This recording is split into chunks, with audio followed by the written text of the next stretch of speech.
All right, all right, all right. No, that was not McConaughey. That was me saying hello and thank you for this third episode, or for being here on the third episode of the Investment Club.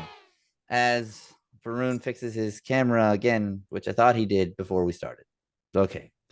So, Babu, We're good. We're good. I just had I, to plug it in. I love you. I do. All right, guys. So, this is going to be a quick session. We only have about 30 minutes or something because our meeting went on longer than we thought. But Mark, Brad, and Varun, right? So, it's hard to have a podcast with no script and not talk about what's going on, and that is tariffs. And even though our meeting pretty much talked about that, I have a much more passionate stance on what's actually going on. So you guys will hear like the unbridled truth of my feelings. But before I give you that, right? Before I give you that, and no, Mark, you are not going first. Babu or Varun, I want you. By the way, I could see Google in the background because it's like the reflection. Yeah, yeah. So you don't want me to see what you're searching. So there. See, I thought. See, isn't that nice of me giving you the heads up? Thank you. Yeah. All right. So without Googling it, tell me, do you like or do you dislike Trump's tariff plan? Well, I don't really quite have an opinion. I do like what he's doing and the fact that he's trying to generate revenue for the US through tariffs, but I don't know if it's the most effective way to generate revenue and here's what I read something online the other day about It must be how we true. have like we have a national debt, right? That's Yeah. 38 trillion or whatnot. Mhm. And 6 million of it is to be paid this year. And so I'm not sure exactly the strategy and what he's trying to accomplish, but from what I heard is that 6 trillion gets paid this year, and to refinance it would be pretty expensive. But At the by current rates. income rates, but by artificially taking down the market and instilling a sort of downtrend, this would make it cheaper. No, not in itself. So the only ones that can make the rate cheaper is the Fed. Yes. They have to drop the rate of the amount that the government pays when they borrow money. That's the only way they can refinance the debt. The only way for that to happen is if the market does plummet, because the Fed cannot lower rates. If you remember, the Fed has been pausing rates. Mm-hmm. Right? The Fed has been pausing rates because lowering rates is inflationary. Yes. And if you lower rates, inflation goes up. Usually rates lower when they need to incentivize the populace to Spend money. to spend money, right? So by lowering rates, that is how the government will be able to refinance the debt. Um, Before I say my 2 cents, I already know yours, Mark, but the world doesn't. So you can go next, Mark. Now, you heard what Varun said. I have my own opinion, and I will give it. Um, do you like or hate what Trump is doing, and why? I see the pros and cons, but That's not what I asked you, Mr. Middleman, I'm just Mr. saying I Centrist. mostly dislike it. Okay, Mostly, you mostly dislike it. There we go. yeah, Pick a side, grab your balls, and go on that side. There we go. All right. yeah. So you mostly dislike it. Okay. And that is fine. I don't hate you for it. I still like you. No, I still like you as a person, as a man. But now, why do you dislike it? Uh, Now I mostly dislike it because we maintain these global supply chains. We maintain these global networks that enables us to build on the cheap, to consume on the cheap. Um, Sometimes it's not even that. There are other countries that have specializations that we don't have. Like say, just to keep it simple, Colombia. There is not enough space in Hawaii and Puerto Rico to grow the amount of coffee we drink, right? Or technological advances from other countries that, because of our collaboration through the corporate world, we have access to. So this tariff kind of just burns a lot of that goodwill and international cooperation we have. But I do agree that we need to bring back some of this production, because some countries have been manipulating their trade rules to favor them, to create these networks in their country. And while most of the American people have won from globalization, a lot of people who used to work in manufacturing didn't, because they were the first ones to lose when these jobs went out. So that's the only saving grace. But most of it, I don't like it at all. Okay, I'll definitely say something to that. But first, from our non-sponsor, Brad, thoughts? Yeah. Side. I also don't like it, to kind of add on to some of the points of why I don't like it that were already said. I mean, I'm definitely not against bringing back some production to the US. Everyone likes to see our GDP numbers go up. But like Mark was saying, we physically can't produce some of the goods, or if we do produce them locally, it's inefficient, and comes with higher costs to the people. So I think by introducing these tariffs, it hurts us as a country, and it hurts all the other countries that we're levying the tariffs against. Taiwan's a really good example. I actually found this out this weekend. We helped them a lot, on their come up to be able to produce these semiconductors. So now to tariff them on top of that, after we were a huge aid to them, kind of defeats the whole purpose. And there's a lot of talk about the Chinese tariffs. But I mean, at the end of the day, they produce the goods at the cheapest price that we consume. There's just simply a lot of products that can't be made at the price that they can be made at other countries that are sold. So, whether it's slave labor is good or not, is definitely a thing. But at the end of the day, sometimes we're going to be paying higher prices by bringing production back to the US, when people have already been seeing higher prices is an issue. So, Okay. So now I'm going to talk for a change, right? I'm just kidding. So I think Mark didn't like it, Brad didn't like it, and Varun, you also did not like it, right? Yep. All right. So 3 people said that overall these tariffs are a bad thing for America. I don't want to put words in your mouth. So is that accurate? correct. All right. Okay. Now,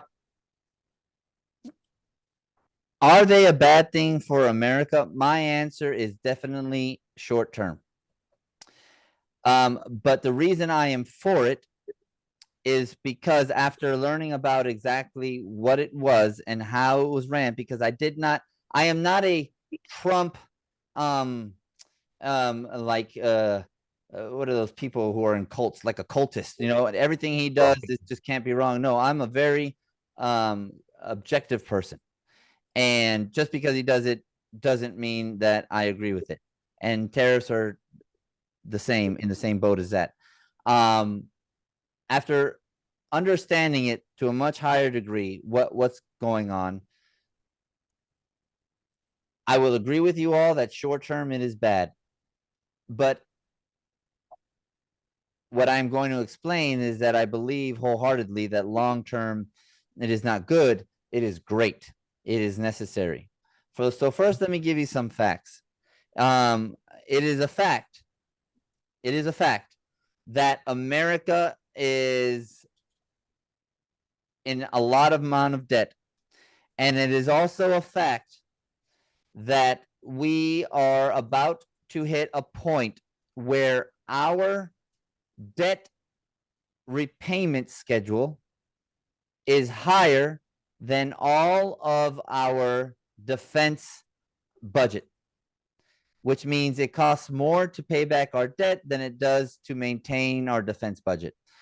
The reason that that's so important is because that one metric alone is the metric that saw the downfall, or at least existed at the same time as the downfall of every major society in history. Okay, that's a fact. So I just illuminated to you on where we're at. We're at a place where something needs to be done because we do have too much debt. That is a fact. Mark and Varun and even Brad, to your points, this is gonna directly be an answer to that. Even though we have cushy or had cushy trade examples or getting stuff on the cheap, like you said, Mark, we have been the big brother to the world for a long time, and we have gotten complacent. The bureaucrats in the government have allowed their hubris and their greed to induct just what seems like endless amounts of fraud, waste, and abuse. And if you don't believe me, look at what Doge is doing. Okay, fraud, waste, and abuse is rampant, and we didn't start there. It has gotten there over all these years. The bureaucracy. Why do you think that a government worker that is in Congress or what have you that has that is only supposed to make a little bit less or a little bit more than $200,000 a year has over 50 million or $100 million? How can you explain that? You can't. Okay, it is called greed. It is called bureaucracy. It is called fraud. That is the only way that these things happen. The only way. And we got accustomed to it and used to it and just let it go. Well, the time for letting these things go are gone. And if we don't figure something out, then it is not if, but when our country will become less than, where we will no longer be a world power because we will fall just like every other great civilization. And so I am not as smart as all the people working for the White House. And I cannot say if it is ethical or right in the way that they figured out how to charge these countries or what their actual tariff is. But here's something I do know, guys. What I do know is that we, America, for every individual company, not all together, for 100% of every country that we do trade with, we are at a deficit, not a surplus. We do not make money on any company for anything. And that is because we acted as a big brother. Well, we cannot continue on this road at the same pace, doing the same things, and hope to stay in the same position. That is not realistic. So some of your points were ethical. Some of your points were monetary. But if you look at it, you really have no point against the monetary because we have not been in a surplus for anything. So is this the right way? No, but it is different than what we've been doing. You guys have heard this before. If you do the same thing over and over again, expecting to get a different result is insanity. We know that we need to figure out something. We know that. We know that we need to do something. Everyone knows how high our debt is. Everyone knows that we are really fucking up. In America, an American company even downgraded the government, our government's credit rating. Guys, what more writing on the wall do you need? We have to do something. Something has to be done, right? And so here are my thoughts, and then I'll give the floor back to you.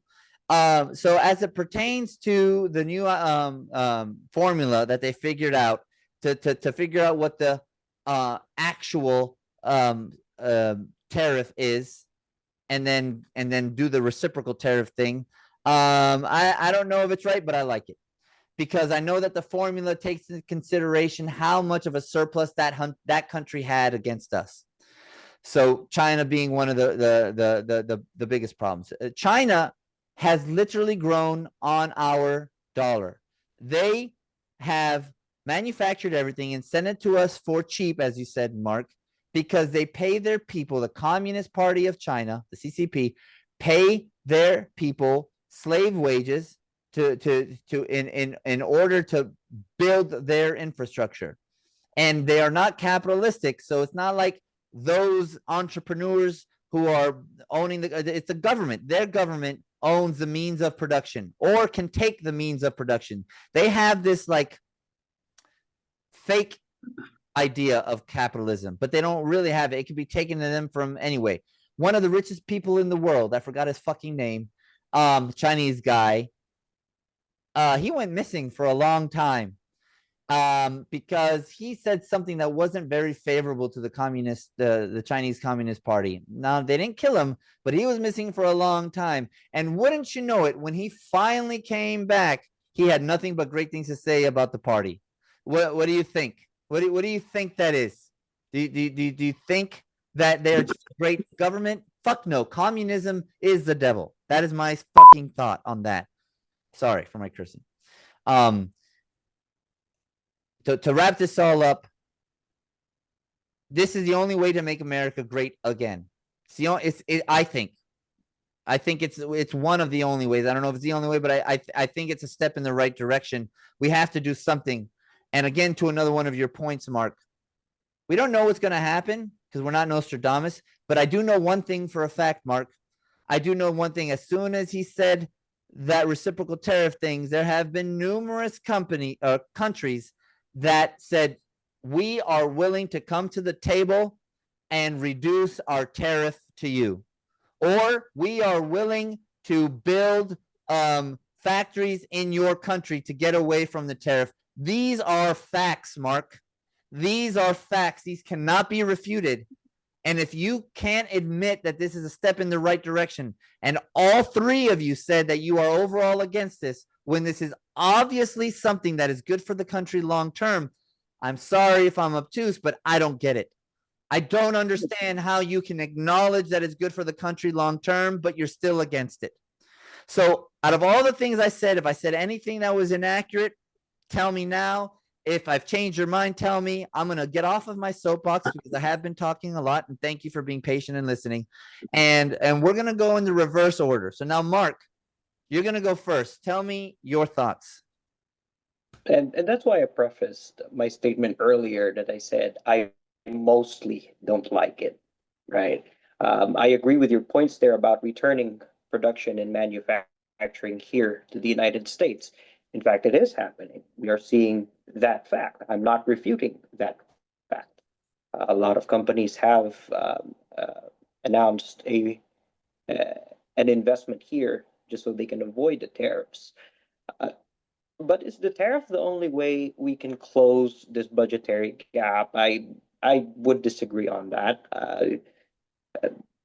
There are many ways we can close a lot of tax loopholes. For example, a popular one would be the tax loopholes that only hedge funds have, or to bring it down to the ground, like the Augusta rule, that if you let your house out for rent for a certain number of days, which just so happens to coincide with the 10 golf days. season. Mark, the Augusta rules for only 10 days out of the year, but that is not that is not, I mean, I appreciate you giving us some tax advice, right, or examples, but it's not analogous to the problem. If you said that is tariffs the only way? For example, the Augusta rule. That makes no sense. That is not analogous. No. All I'm saying is that we can still close this budgetary gap by addressing the revenue shortfall in other ways besides the tariff. How do you address, other than tariffs, the fact that other countries are in a surplus, which is obviously taking advantage of the US for so many years? If it's not tariffs, tell me another way, please, on how you can address that exact thing. We can leverage our network of embassies. They have this commercial section in those embassies connected to the Export-Import Bank of the United States. We can identify what a certain country needs try to tailor our exports to that. Like, for example, the Japanese will never buy an American car unless they actually want it. And the market share of American cars in Japan are so low, not because they're inherently bad, but it just doesn't match what the country or what the people are trying to buy. So if we can help our companies You know through why they existing institutions you to know why they export wouldn't buy an more. American car in Japan, right? They won't buy an American car in Japan because they're extremely expensive. You know why they're extremely expensive? Yeah, Because they have. they tariff the fuck out of American cars in Japan, but we don't tariff the fuck out of Japanese cars in America. Well, Well, again, American that's cars not the aren't only meant for thing, though. Japan's infrastructure either. That's not true. I was just there. There are American cars that would do just fine in their infrastructure. They have the 2-door, the 4-door sedan. They have, I mean, it's not meant you like big old trucks. No, I will agree Yeah, with you there. exactly. Like you're Yeah. not. Yeah. Well, Yeah. for example, Gabe, none of the big three makes, well, except Dodge, none of the big three makes sedans anymore. Okay, Like, fine. Let's say I will give you, which I don't, but let's say I do, that people in Japan don't buy American cars because they suck, not because they're super expensive, which is the actual reason why, because look at the tariff against American cars there. If you're going to say that, I wouldn't buy an American car either if it was almost double the price of a Japanese car, and a Japanese car has more longevity. That is stupid. Yep, because Japanese cars are made great. If I'm going to buy an American car in Japan, it would only be because it's cheaper. But that's not the case. They're more expensive. So of course they're not. So, but they still tariff the shit out of it. All I'm trying to say is, Mark, is that you said you are mostly against it, which means you are against it. Mostly against it means against it. I know you like to stay as neutral as possible. You wish that you were from Sweden, but that's impossible. Okay. You are there. This is not time for neutrality. This is pick a side. And I commend you for picking a side, even though you're like, is, you know, pussyfooting in it and everything. The fact is that you're saying we should do things through the embassy, etc. Like these are like soft-handed approaches. And this may be the barbaric part in me. Maybe I'm just too much of a cynical douchebag, which is something I have to live with. And maybe you're right, but I just don't see it, Mark. I think there's no time for the soft approach. Okay, it's like if I'm going to make this analogous to something, not saying that you are a dad, but pretend you were a dad, Mark. Pretend you were a dad, and you were a dad of a daughter. And I'm only saying this example because I know about your moral standards, kind of, in your views on things. Your only daughter is just turned 18 years old, and she was thinking for extra money at working at a strip I club. already know this is gonna. At a strip club. Okay. Do you think that in order to this not to happen, that you can just say, well, you know, babe, I really don't think you should do that? No, you'd be freaking out. You'd be like, you're not going to do this. I can't allow this. This is not good. Blah, blah, blah, blah, blah. You would do a lot of things. I'm going to get up because this is a podcast that I can't say too much stuff. I don't even know why I brought it up. So I'm sorry for that, but I did already. So I'm just going to keep on going with it. The time for like pussyfooting and trying to take the least aggressive approach is no longer viable. Like if our government, and I blame our government, had the wherewithal, or if they had the intellectual capacity to 5 years ago, 10 years ago, say like, hey, we're headed in a bad direction, we need to like start doing some things, then maybe, but Mark, like, look this up, guys, as I'm talking to you. Look it up. Look up the statistic of the downfall of societies across of time as we know it. One of the biggest thing they have in common is when their debt payback became more than their military defense cost budget, that started the beginning of the end. We are almost there, Mark. once we hit that, that is called the point of no return. I didn't want to say all that in our meeting because I don't want to be part of the catastrophizing media. But that is a fact, Mark. That is a fact, right? And so like, yeah, this is fun. This podcast. Am I having fun? Yeah, but actually, guys, what I would be okay with not publishing this podcast, if I made you three see the light, and you said, you know what, Gabe, I agree. Like I'm not just saying these things for the podcast. I really don't give a fuck. But I really love this country, and if you also love this country and you are not obtuse and you are not just so fucking brainwashed where you are able to see what I'm saying, fact check me, and then once you see it's true, objectively say, you know what, maybe he has a point. That is all I want.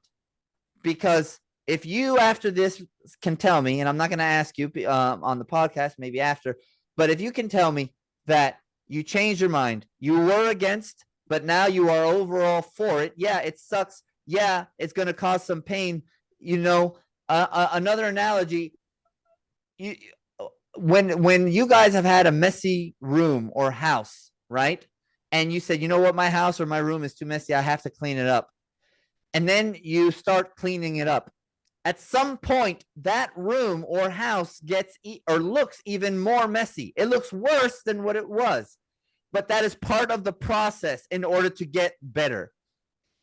Doing the same thing and expecting us to still be in a free America who's at the top of the food chain, who can still fucking kick anyone's ass and be a 3-time World War champ if we need to be, will go away if we keep on doing what we're doing.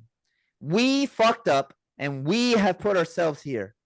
And the bureaucracy and our government, which have let themselves be fucking greed run their lives and not do the thing that's for the best of the American people, have got us here.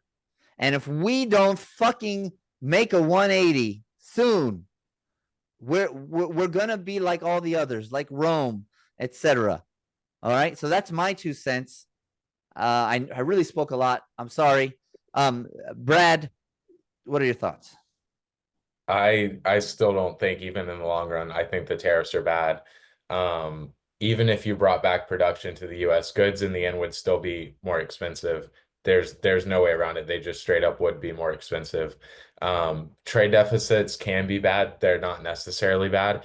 If another country can objectively make a better product that's cheaper and objectively better in every way, then there's no point that we shouldn't be importing it. So you're therefore saying, right, and I agree with you. So are you therefore saying that in the case of every country's surplus, that is the case, Brad? Or are you saying that is the case, the minutia? Are you giving me the minutia argument, which means it happens sometimes, so therefore it happens all the time, so therefore this is a bad idea? Or are you saying, Gabe, you know, it's possible that it's not necessarily, and then I will say, yes, Brad, you're correct. But what's happening is that what I am saying is accurate most of the time. I'm giving you the overall argument, and you are rebuttaling with the minutia argument. Do I understand you correctly? I think that this is the case for the majority or a significant part, enough for it to be material. The only thing, and thank you for clarifying, the only thing that would make me wrong is if it made it for the majority. So are you saying that the majority of all the surpluses of all the countries that, in my opinion, take advantage of us, is actually a bad thing, that we don't have these tariffs on them because they are making our country better? And if your answer is yes, Brad, well, then I need to ask you, Brad, what the fuck do we do? Because everything I said about our debt and are almost at the point of no return is a fact. And you are saying that we shouldn't be doing that. Okay, if we shouldn't be doing that, if tariffs are not the answer, like Mark tried to and fail, why don't you tell me how we can do it? Yeah. I mean, I'm not, I don't have a plan. I don't think tariffs are our best approach. Even if we did do all these tariffs, it would still just be another drop in the bucket. I don't think it would be a huge, income source for us to magically turn around this debt. And I don't know if it's the majority. I feel like it's at least a significant portion. Mexico's a really good example. We Mexico can't, came to the table literally the yeah, next I day. know. I'm just saying, but I mean, Yeah, we so can't. obviously we're doing something right because Mexico definitely doesn't want to lose us, even though you're saying that they're helping us more than they're hurting us. But they are saying, no, no, no, no, Mr. Trump, there's no need to worry about that. We will come to the table. We will put people on the border to fight the fentanyl coming in, and we will give you better trade negotiations. Let's do this. Mexico, which you're saying is one of the best, has said instantly they're coming to the table. So did Yeah, Vietnam. So did they others. have more to lose than we do. Right. Okay. Boom. So if they have more to lose than we do, shouldn't we be doing something to make both countries benefit? Well, Because we are not benefiting as much as you think we are. We lose. We do not have a surplus. They do. but there's just certain goods that America can't ever be the producer of. Like we can't really grow avocados That's here. why it's We called can't trade. grow coffee. Brad, that's It's why it's called cheaper trade. to produce items in Mexico for automobiles. So I Brad, think trade deficits can't no, just you're right. objectively be bad. You're right, Brad. Yeah, but here's my point. Here's my point. Trade is supposed to be a give and a take. It's not supposed to be a give and a take. It's supposed to be a give and a take. Governments should not have a deficit or a surplus. Governments that trade with each other, the best case scenario, Brad, is a zero deficit, zero surplus. They should equal each other out. That is when you know you're doing it right. That's what I don't know if you knew that, but that is when you know you're doing it right. That's when you've maximized trade. We are not maximizing trade. And that is why they are willing to negotiate, because they know that not trading with us is worse than trading with us, but with better standards than what we've been getting. Does that make sense? That's fair. Thank you. I would keep talking, but we have to close out soon. But I got to give you your chance, Varun. All three of you were against me, not against me, but long-term against the thing. I just got to address something, Brad. I hang out with you more than anyone, literally in my life, other than my girlfriend. I hang out with my girlfriend the most, and then with you the second most. So I'm not trying to piss you off or make you hate me. And I just have a shitty tone, and I scream a lot. So, but imaginary fist bump. Okay, I don't want you to hate me. You're my number two behind the cat. So okay, all right. So Varun, what is your thoughts? All right. So Gabe, I agree with you in the sense that, well, I'm kind of shifting my position into how you said it's in long term, it's a good thing. And I'm kind of shifting my position to align with you. But the reason why is I did agree before, and I do now, that we're spending way too much money. There's too much corruption, and that this is getting out of control. And to the point, I didn't know of that statistic that you mentioned, that if the defense spend, what was the statistic again? If the debt spend, right, if what it costs to pay, to not to pay back in total, but what it costs to make a payment on our just maintenance of the debt, right, costs more than the entire defensive budget of that same year, that is the beginning of the end. Okay. And I looked that up while you were talking, and to what you said, it is true that if that does happen, it is a point of no return, and to ultimately lead to our downfall. And we're actually pretty close to that. And so I agree that it's completely out of control and that we need to get it under control. Now, the trade surplus, trade deficit, we're in a trade deficit with almost every country that we're trading with, and they're making money off of us. So I do agree in that sense that they're taking advantage of us, and that we're not making, we're allowing them to make money while we're losing money. Yeah. And Yeah, and so basic 101 is just like that's not fair. And that was done on purpose. Like after World War II, we were the powerhouse of the, we felt it was our responsibility to help the world. But they have grown, but those terms have never changed. Yes. So they are still there today, and we're still taking the loss today. Even now we're hurting. Now we're hurting, and they want to keep the same same idea, the same plan, the same deal that they had. Like, no, motherfucker, I can't afford this anymore. Yep. It's akin to you having a son, and you had a great fucking job, and you give your son $100 a week in fucking allowance, and all he got to do is throw away the garbage. But then you lose your job, right? And your son throws away the garbage, and he says, "Hey, can I have my $100, please?" Like, well, no, so I don't have money anymore. Like, it's the same mentality. That's the analogy. I love analogies, and I just came up with that. But that's what they're doing. We are no longer in the position to give them these allowances. Yeah, we're getting to the point where it's hurting us more than it's helping anybody else. And I think that the way Trump is attacking this, just because he's already a controversial figure, and for him to do it in such a way, it's pretty bold. And also, some might say it's like out of left field, where it's just like they didn't really expect it. But like, I know we've been talking about this for months of where tariffs are coming, etc. But like you said, like even like I wish like 10 years ago they would have sat down and realized like this is a means to an end, and slowly integrated these changes instead of it all being so sudden.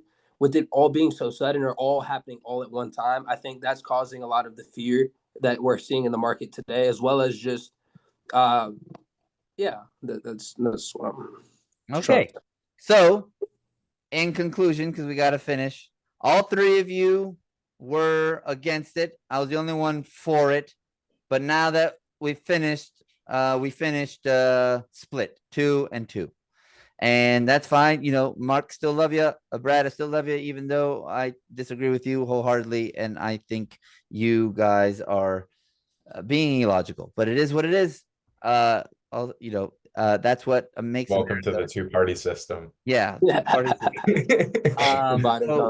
With that, Mark, Brad, and Varun, you guys have any things you'd like last things you'd like to say before we go ahead and stop the recording for this week?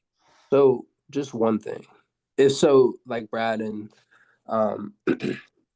Mark. So like, I know Gabe kind of posed the question as well, but like, if tariffs, whatnot, like I'm not an economist, nor would I understand like what would our next best alternative to be to tariffs. But if not tariffs, then what else? Or even Gabe, this is to you. Well, I'm not an economist, but I'm studying to be. So. What and economists are wrong a lot of the time. So like Brad said, he's against it, but then he said, I don't know what else could be done. That is, again, I like analogies. That's like if I'm the platoon sergeant and our platoon needs to flank the enemy, right? We need to flank the enemy because they're getting in on our company, and I think that the best idea is to flank them, to go around the side and get them from the side or from behind, for whatever reason. And then Brad says, no, that's not a good idea. And I said, okay, well, Brad, we got to do something. If what I said is not a good idea, what's a good idea? And he goes, I don't know. Like, if you don't know, and I'm not saying this is what you should have done, but in reality, if people don't know, like all these people who are just like criticizing it and catastrophizing it, like saying like it's the worst fucking idea, unless they can tell you a realistic way, unlike Mark, which said, well, we can show them the Augusta rule, or we can't fucking use the embassies, right? Mark, you did it too. You don't know. Brad doesn't know, and I don't know. And that's fine. We're having a conversation. So I'm glad that at least you're honest saying that you don't agree with it. But in reality, what you should really think to be pragmatic about things in this thing we call life is, unless you have an alternate approach, you shouldn't necessarily disagree with something. Unless it's just for fucking the sake of emotions. And then you know how I feel about that. I think emotions are stupid. So sorry, Varun. I talked. Brad, he asked the question to you guys. So you guys. I would just look at our GDP breakdown over the past 10, 15 years and see what our key contributors are, and then analyze that and see if, you know, there's any way we can build off that.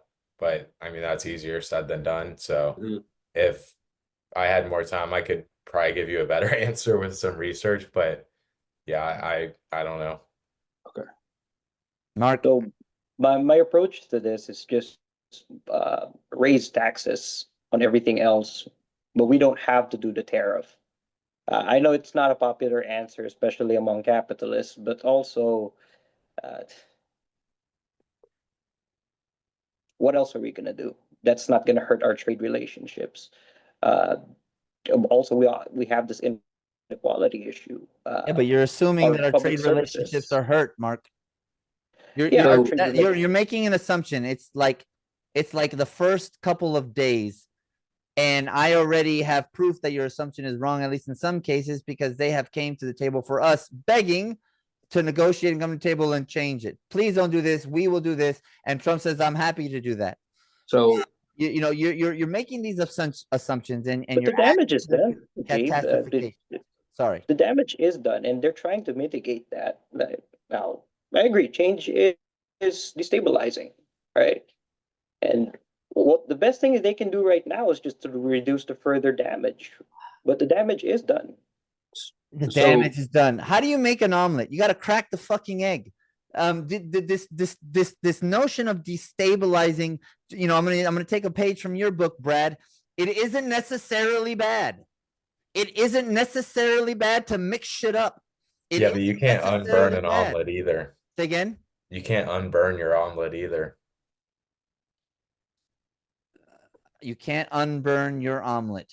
You can't unburn. Okay, fine. I really don't understand what that means. Basically, he's saying like if like you do too much damage to the point where it's irreversible, you can't go back and try and fix that. So now are you saying it's irreversible, Brad? We've done in like 3 days later, we've done irreversible damage. I'm not. No, when it gets to that point, like I'm just saying if we see these tariffs actually implemented, and then these countries are importing these goods, obviously that higher cost is going to be passed on consumers. Assuming consumers still buy the goods at the higher price, even if tariffs are reversed. Yeah. If the demand is still there at the higher price, there's no incentive for companies to lower the price of the goods. So we're just stuck at a higher floor. Yeah, I literally have like 2 minutes to finish, but if, right? If, and what if, and what if, well, what if it doesn't? This is an right? if. So. What if it doesn't? Or you know what? I got a better one. What if my aunt had balls? I'll tell you what, she'd be my uncle. Okay. What if? I hate these what ifs. What if? Yeah. What if? Yes, that what if can happen, but what if you're wrong and I'm right? Yeah. We see this is not a good argument or a good rebuttal. What if? No, these what ifs. All I know is the fact that Varun fact checked me on it and he found I was right. We are at the precipice of the point of no return, guys. Do you know how important that is? That is very, very important. Very, very serious. We as a country cannot pussyfoot. And that's, I'm just gonna leave on that. I have to end it here because you know why, Brad. I have to stop now. Brad or Mark, I'm gonna give you the last word so that you can say your piece, and then I have to stop recording. Go ahead. Yeah. So to answer Varun's question, just raise taxes. That's the short answer. Is it helpful? No, but so is the tariff, right? Okay. Now, when it comes to these relationships, right? I know you don't like the what if scenario, Gabe. And now Mexico has shown a willingness to show up to the table and renegotiate. But what if we get a tit for tat retaliation? What if we burn through all the goodwill? Right? Then we will cross that bridge when we get there. Anyway, you just lost your camera. What ifs don't work. I'll tell you what does work, and that is knowing that we are about to pass the point of no return, so we have to do something drastic. So I am for what Trump is doing. We'll end it on that, guys. I'm gonna stop the recording now. Bye. Subscribe to our YouTube channel. It's gonna be muted, so you're